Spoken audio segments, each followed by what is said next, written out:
I said, oh God. I looked up and he said, all that you ever loved and all that ever loved you is gathered here. And I said, I want to see Jesus.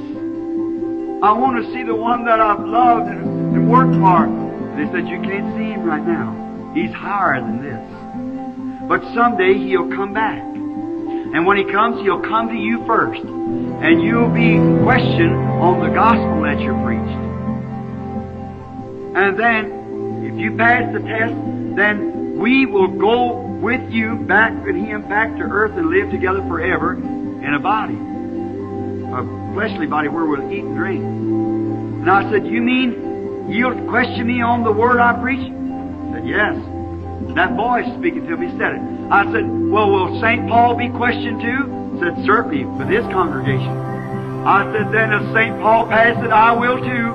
I said, I preached it just exactly the way he did, not move one word. And then those millions screamed out, we know that, and are resting assured.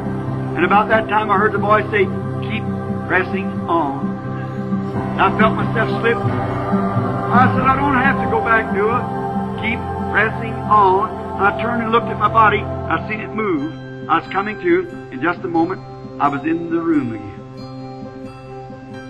Friends, from that time, I've been a changed person. I don't know what you'll think about this, but with my hand on the Bible, that is true. That wherever it is, I don't know whether it was here, whether it was a vision. I never had one like it. And let's say it was a little translation. I don't say it was.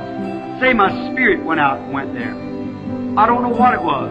If that's glorious, under that first heaven, what must have Paul saw when he went to the third heaven and come back and said, eye has not seen, ear has not heard, neither has it entered the hearts of man what God has for them in store that love Him. I've been more determined. This is my second revival since then. I've been more determined to do everything that I can to persuade men and women. Please, be sure of this. If God's love doesn't anger in your heart supremely, don't you take any sensation or emotion. You be sure that you can turn the other cheek. That Christ is all in all to you. Don't you miss it, my brother. Just remember, I'll say this. With the faith that I have in that vision, whatever it was, I'll speak it in the name of the Lord. Except you have that perfect love, you'll never be there. Because nothing could ever be there without it.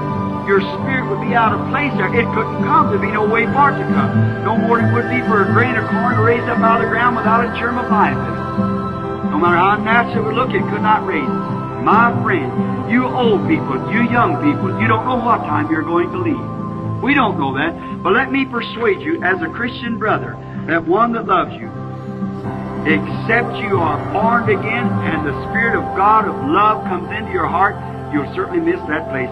Let me ask you, if God has given me, given favor between us, and you believe me, I'm honest.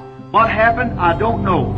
But God in heaven, who's omnipresent present and here now, when I leave this world, Heavenly Father, please let me rest in there until Jesus comes.